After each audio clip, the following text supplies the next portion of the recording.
ಗ್ರಾಮೋತ್ಸವದ ಕಾರ್ಯಕ್ರಮಗಳಿರ್ಬೋದು, ಎಲ್ಲ ಕಾರ್ಯಕ್ರಮಗಳಿಗೆ ಈ ಒಂದು ಗ್ರಾಮ ಪಂಚಾಯತ್ ಸಂಪೂರ್ಣ ಬೆಂಬಲ ನೀಡಿದೆ.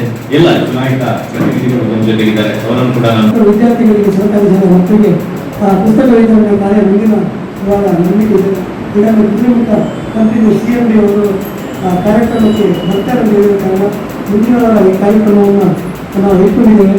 ಇವತ್ತು ಸುಮಾರು 285 ಸರ್ಕಾರಿ ಶಾಲೆಯ ವಿದ್ಯಾರ್ಥಿಗಳಿಗೆ ನಮ್ಮ CEO ಸರ್ ಅವರು ಪುಸ್ತಕವನ್ನು ವಿತರಣೆಯನ್ನು ಮಾಡಲಿಕ್ಕಿದ್ದಾರೆ.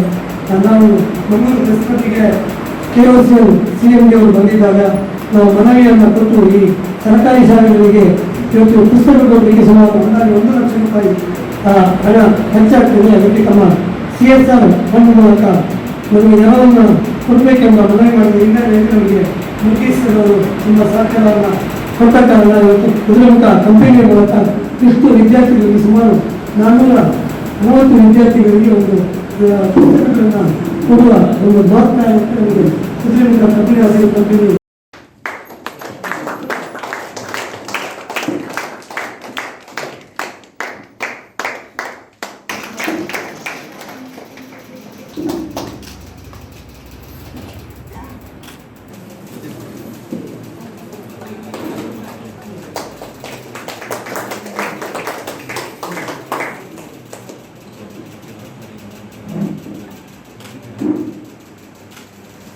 ಎಲ್ಲ ಲೇಡೀಸ್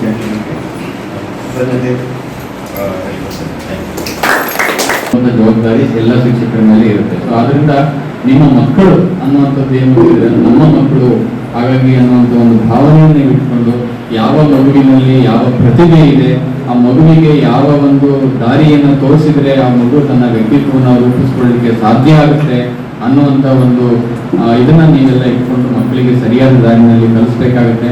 ಒಂದು ಒಳ್ಳೆಯ ವಿಧಿಯನ್ನ, ಬುದ್ಧಿಯನ್ನ ಮತ್ತೆ ಮೌಲ್ಯಗಳನ್ನ ತಿಳಿಸ್ಕೊಳ್ಳುವಂಥ ಕೆಲಸವನ್ನು ಕೂಡ ಎಲ್ಲ ಶಿಕ್ಷಕರು ಮಾಡಬೇಕಾಗುತ್ತೆ. ಸೊ ಆ ನಿಟ್ಟಿನಲ್ಲಿ ಇವತ್ತು ಒಂದು ಒಳ್ಳೆಯ ಕಾರ್ಯಕ್ರಮವನ್ನು ಆಯೋಜನೆ ಮಾಡಿದ್ದೀವಿ. ಸೊ ನಾವು ನಮ್ಮ ಕೋವಿಡ್ 2ನೇ ಅಲೆಯಲ್ಲಿ ನಮ್ಮ ಜಿಲ್ಲೆಯಲ್ಲಿ ಸರಿಸುಮಾರು ಎಲ್ಲ ಗ್ರಾಮಗಳು ಕೂಡ ಕೋವಿಡ್ನಿಂದ ಬಾಧಿತರಾದರು, ಅಂದ್ರೆ ಎಲ್ಲ ಅಫೆಕ್ಟ್ ಆಯಿತು. ಆದರೆ ಕಳೆದ ವಾರ ನಮಗೆ ಒಂದು ಸಲ ನೋಡಿದಾಗ ಸಿರಿಬಾಗಿನಲ್ಲಿ ಇದೇ ಒಂದು ಕೇಸು ಕೂಡ ಇರಲಿಲ್ಲ ಅವಾಗ.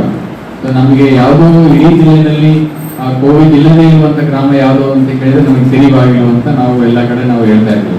ಬಟ್ ಇವತ್ತು ಆ ಗ್ರಾಮವನ್ನು ನೋಡುವಂತ ಒಂದು ಭಾಗ್ಯ ನನಗೆ ಸಿಕ್ಕಿದೆ. ಶ್ರೀನಿವಾಸರಾಜ್ ಅವರು ನನಗೆ ದೂರವಾಣಿ ಮೂಲಕ ಕರೆ ಮಾಡಿ ಕಾರ್ಯಕ್ರಮವನ್ನು ಈ ಸಿರಿಬಾಗ್ನಲ್ಲಿ ಕಂಬಾಗ್ನಲ್ಲಿ ಮಾಡ್ತಾ ಇದೀವಿ ಅಂತ ಹೇಳಿದ್ರು. ಒಂದು ಒಳ್ಳೆಯ ಕಾರ್ಯಕ್ರಮ ಆಗಿರೋದ್ರಿಂದ ಅವ್ರು ಮಾಡುವಂತ ಎಲ್ಲ ಕಾರ್ಯಕ್ರಮಗಳು ಸಮಾಜಮುಖಿ ಕಾರ್ಯಕ್ರಮ ಆಗಿರೋದ್ರಿಂದ ಅದರ ಒಂದು ಪ್ರತಿಫಲ ಇವತ್ತಿನ ಒಂದು ಕಾರ್ಯಕ್ರಮ ಅಂತ ಇಲ್ಲಿ ತಿಳಿಸಿಕೊಡ್ತೇವೆ. ಯಾಕೆಂದ್ರೆ ಯಾವುದೇ ಒಂದು ಕಾರ್ಯಕ್ರಮ ಮಾತ್ರ ಸೀಮಿತ ಆಗುತ್ತೆ. ಆದ್ರೆ ಇವತ್ತು ಅದರ ಮುಂದುವರಿದ ಭಾಗ ಆಗ್ತಾ ಇದೆ. ಅದರೊಟ್ಟಿಗೆ ಅವರು ಮತ್ತೆ ಕೆಲವು ಜನರಿಗೋಸ್ಕರ ಸಾಮಾನ್ಯ ಜನರಿಗೂ ಸನ್ಮಾನ್ಯ ಇರ್ಬೋದು, ಮುಖ್ಯ ಕಾರ್ಯನಿರ್ವಹಿಸಿದರು ಅವರನ್ನು ಭೇಟಿಯಾಗುವ ಮತ್ತು ಅವರ ಹತ್ರ ತಮ್ಮ ಸಮಸ್ಯೆಗಳನ್ನು ಕೇಳುವಂತ ಒಂದು ಅವಕಾಶವನ್ನು ಮಾಡಿಕೊಟ್ಟಿದ್ದಾರೆ. ಅವರು ಸಮಸ್ಯೆಗಳನ್ನು ಕೇಳಿಕೊಂಡಿದ್ದಾರೆ, ಅದನ್ನು ಸಹ ಅವರು ಫಾಲೋ ಅಪ್ ಮಾಡ್ತಾ ಇದ್ದಾರೆ. ಕೆಲವು ರೋಡ್ಸ್ ಎಲ್ಲ ಸ್ಯಾಂಕ್ಷನ್ ಆಗ್ತಾ ಇದೆ, ಮೂಲಭೂತ ಸೌಕರ್ಯ ಆದರೂ ತುಂಬಾ ಕುಗ್ರಾಮದಿಂದ ದೂರದ ಊರು ಅಂತ ಹೇಳ್ಬೋದು, ಅಲ್ಲಿಗೆ ಬಂದು ಮಾಡಿದ್ದಾರೆ. ಕೇವಲ ಮೂಲಭೂತ ಸೌಕರ್ಯ ಇರುವಂತಹ ಶಾಲೆಗೆ ಹೋಗಿಲ್ಲ ಅವರು.